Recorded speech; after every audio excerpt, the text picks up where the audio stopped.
Hello, I'm Melissa Fago, Creative Memories Advisor from Suffolk, Virginia. And today I am going to show you our Circle Cutter. This is an amazing tool that we have come out with, and I'm probably going to say that about every tool we have, but Creative Memories does a wonderful job at creating tools to help you do lots of things with one tool. So it has multiple uses, as well as be able to create some fast, fun decorations for your pages. So let me switch over and show you the page that I have. Sorry about that. You've seen this page before when we did the 12-inch trimmer, but today I want to show you what our Circle Cutter can do. And so I'm going to show you a few pages first. These are kind of done, but in progress. I've got to finish my journaling and stuff for my daughter's book. Let's see if we can get that. There we go, back in focus. This one here is showing you that you can do multiple sizes. So that's what this page was. That's the only one in that book. But you're going to hear me also talk a lot about field hockey. That's what my daughter did, and baseball is what my son did. But field hockey has no quote unquote ball. So what we have is circles. And so fortunately, a lot of the virtual crop ideas from Creative Memories has circles in them. And I was like very thankful. But this is another really fun technique. So I cut 3 different circles and was able to offset them. I didn't make them centered for this one. This is just showing you, I'm going to put this back in the middle and leave it there. How's that? This one is showing you just 2 big circles, and I feel like they're not even the same size. So they're just a little bit different in size. This is showing you can take them and cut them in half. And so I used them on different sides of the pages and as well as across the middle to make it look like a ball. This one is an idea that we just did where it's all behind it. So you really might not be able to see real good, but you can see that this circle goes all the way behind. And that was the last one. I've got many, many, many more. But what I'm going to do is demonstrate for you how to make these circles and how it works. So I don't forget, we're going to first talk about the Circle Cutter options and features. So it is a great tool. This little silver guy right here, this is where it's showing you where your blade is going to cut. So your blade is on this end. It is replaceable. So you push your little button down and push, and then the blade comes out similar to our 12-inch trimmer. So it's a blade, a cartridge. And it pushes it down and engages the blade. You do have to push this in and push down as you turn, which I'm going to show you. It has 2 sides to it. So the white side here, showing you that little blade cartridge that I just showed you. This is the measurement, the white for your blade, and then the black for your fine tip pen, and then the measurements go this way. So I'm going to show you both of those. We do have it in inches as well as centimeters, and the inches though are not in 1/4 of an inch, they're in 1/10 of an inch. So 2, 4, 6, 8, 10 when you're marked. So you can make sure to kind of keep that in your mind when you're looking at your measurements and you're trying to match things. Now it focused really well. So there's your pen, if you can see that really good. And there's your blade. So the blade is on this end and the pen would be on this end. And it is intended, or not intended, designed that our fine tip pens fit in there perfectly. Now this housing has a line here so that you can center and align on this side. And then as far as the other side goes, you have this like bump that you can make sure you're lined up. So we're going to talk about why, that would be helpful. Let's let that focus again, maybe. There we go. So I want to do the pins because I am afraid that I might forget to mention that, like talk about it. I don't think so, but just in case we get crazy carried away with the cutting. So the pins are really fun. I'm not going to worry about where I put it at this point. I do want to point out that your white, this white area here is what tightens the blade in place. So when you do pick the size of your circle, you want to line your black line up. See if you can see that. Line your, I'm doing like 4.5, and I'm doing that on purpose so you can see that I just went in the middle of these two and then tighten it back up. So now this won't move.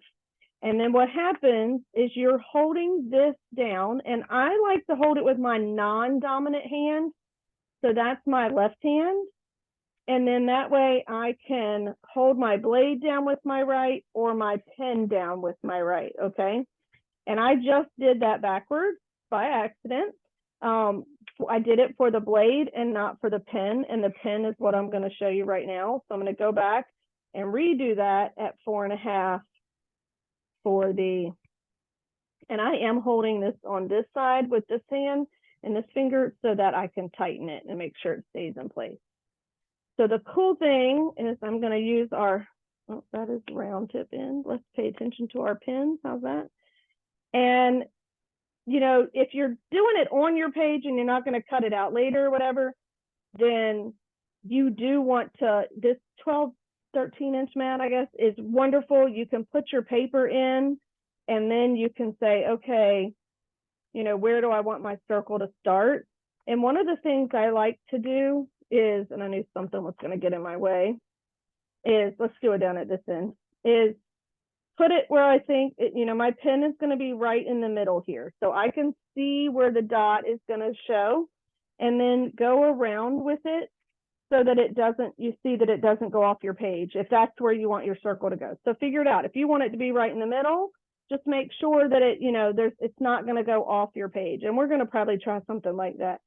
So a neat thing, this is one thing. So you just put the pin in and I'm holding this down. I did switch hands, you saw that. And I'm going around with it. Pretty cool, right? Now, one of the key things with this is to not pick it up and move it, and to always keep this hand on here holding this down.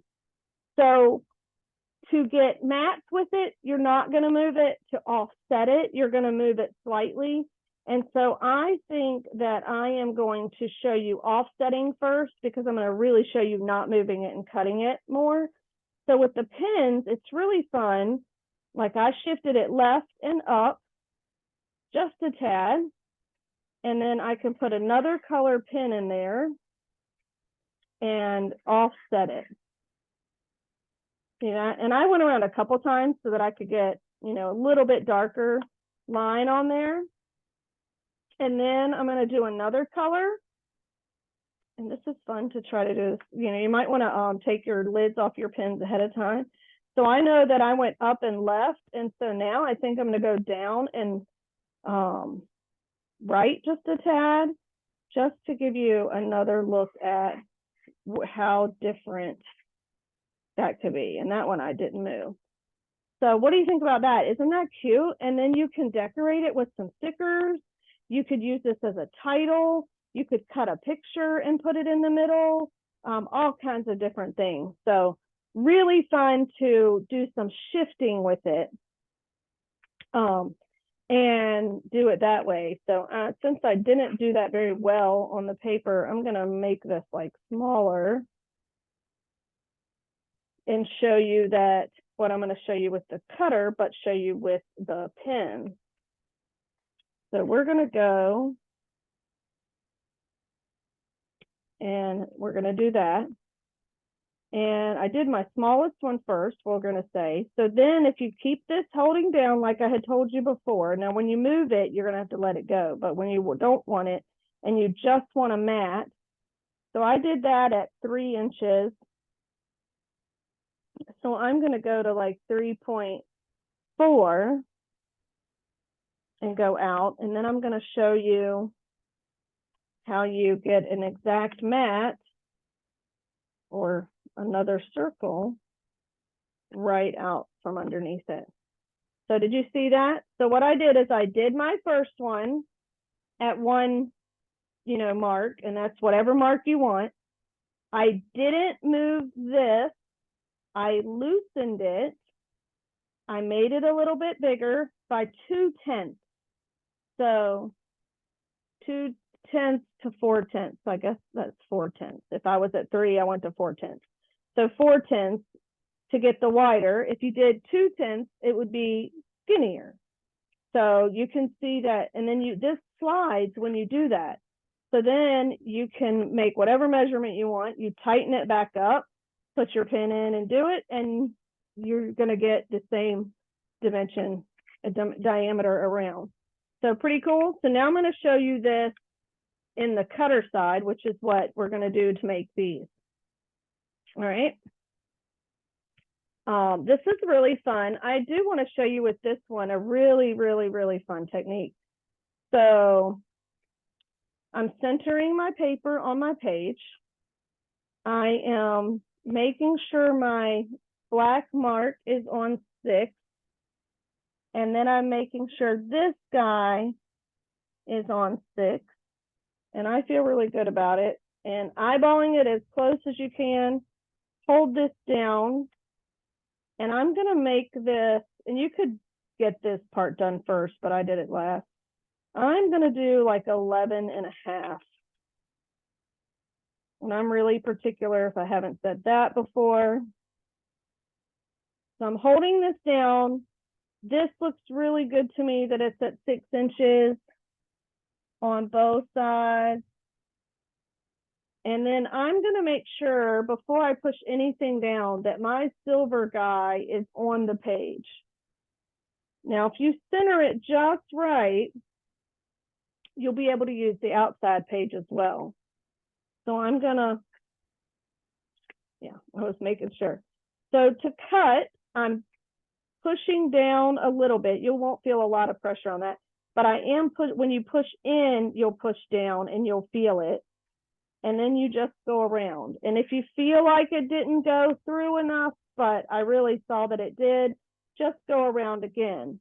Now, the catch again is to not let go with your dominant hand, unless you put your other hand on it like I did. So now I'm going to go, I did 11.5, so I'm going smaller. I'm going to go right before 11 because I want it to be, I'm going to go to 11. I want it to really, you be able to see it.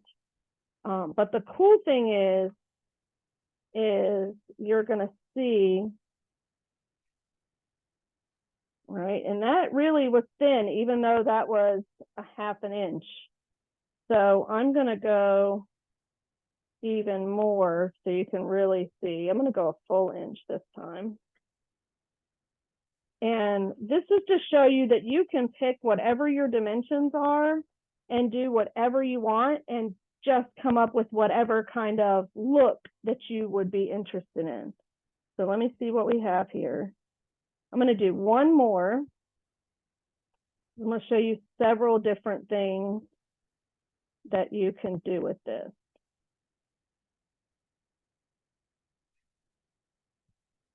So did you see that each time I left my hand, I loosened it, I moved it where I wanted it to go, I tightened it, and then I did my cut. And you want to cut your biggest circle first and then move your way in, okay?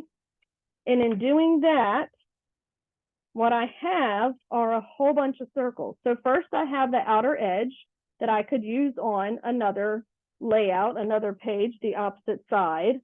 And then I have all these rings. So one is just what you see, and we could offset them and get a really neat look by offsetting them. And see how I did different widths as well. One of the other nice things and fun things is to take and flip. So if you get a piece of paper that you like both sides of the paper, then you can flip them and marry them back together. Now, I purposely chose this piece so that you could see a really good contrast between the two. So, and then you see I've got the different thicknesses of my circles. Another option, and I think I had too many, so I got to think this through, is to, if you just did 3, I was trying to make that stay, but that's not going to stay, is if you did 3, then you could take those out and then you get that look like what I had here. So that's what I did here, was I just cut an extra one and didn't use it there, but I took it and used it on the other side of the page, and now I can put a picture in there with, you know, cutting it a little smaller, and I've got a double mat with using the back of the paper, my base page. So I'm going to use this purple that I brought over so that you can see that through the base. Remember to only cut on your cutting mat with this blade. Don't have 2 pieces of paper because it will cut through both of them. Lots of, you know, different things like that to remember. And this is how you can see. This again is something you could cut in half and put half on the page and half on the other page. You could use just your 2 thinner pieces. You could use the big piece that way, you know, and then turn this way. And you could do this with all sizes. You saw the smaller size. I'm demonstrating it big so that you can see it really good. So no matter what size circle, again, you can do them like this. We could flip it, do it like that. You could come back and put this guy in the middle. You know, just unlimited possibilities with this tool. So it is an amazing tool. It is not meant, to cut pictures. So you do only want to cut your paper with this. And I haven't had to replace my blade yet, and I use it quite frequently. It is really, really a fun tool. And I've been doing lots of circles, if you can't tell, with the field hockey. So I hope that you like this and will get one of these and play with it, or maybe you have one and you haven't played with it yet. That would be something that you would do to be able to enjoy this tool and use it. And if you have any questions, feel free to reach out to me. If you don't have an advisor, I would love for you to join my group and just ask me for more information on that. And I really appreciate you watching. I hope you enjoyed this demo and are enjoying the end of your summer. So thank you again for watching. Check me out at creativememories.com/user/Melissa Fago, F as in Frank, AGO, and have a great day.